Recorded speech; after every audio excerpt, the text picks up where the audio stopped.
Shalom Ubracha, nous poursuivons avec la 5e Mishnah du 5e Pérek. La Mishnah nous enseigne ici, concernant les différentes menachot, les offrandes, parfois dans certaines menachot, yeshteunot agasha. Il faut agasha, c'est-à-dire la portée proche du misbéach.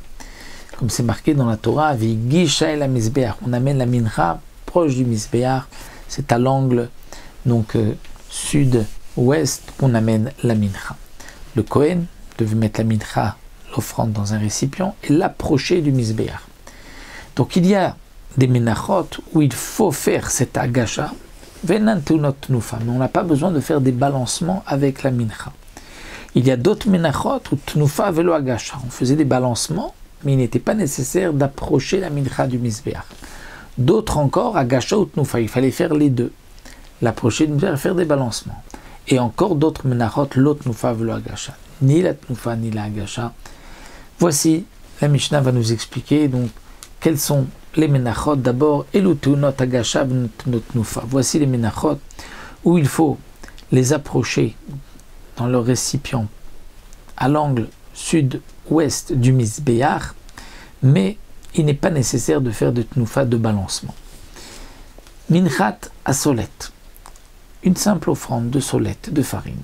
Vamachavat, ou celle qui se fait dans une poêle. Vamacheshet, ou celle qui va cuire dans une casserole profonde. Vachalot varekikim, les chalot, les rikim et les pains donc qui sont de minchat mafetanour.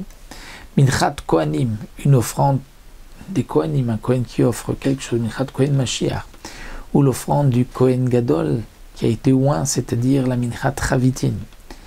Minchat goïm, le minchat d'un non-juif, minchat nashim d'une femme, ou minchat choté, ou de celui qui a fauté.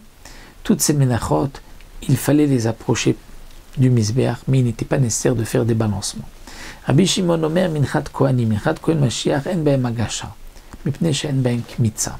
Rabbi Shimon dit la agasha, ce que l'on doit faire, donc apporter, approcher cette offrande du misbéach, c'est seulement lorsqu'on va faire une kmitza, qu'on va prendre une pleine poignée, qu'on va ensuite la brûler, la kmitza sur le misbéach. Mais la minchat kohanim est entièrement brûlée, il n'y a pas de kmitza.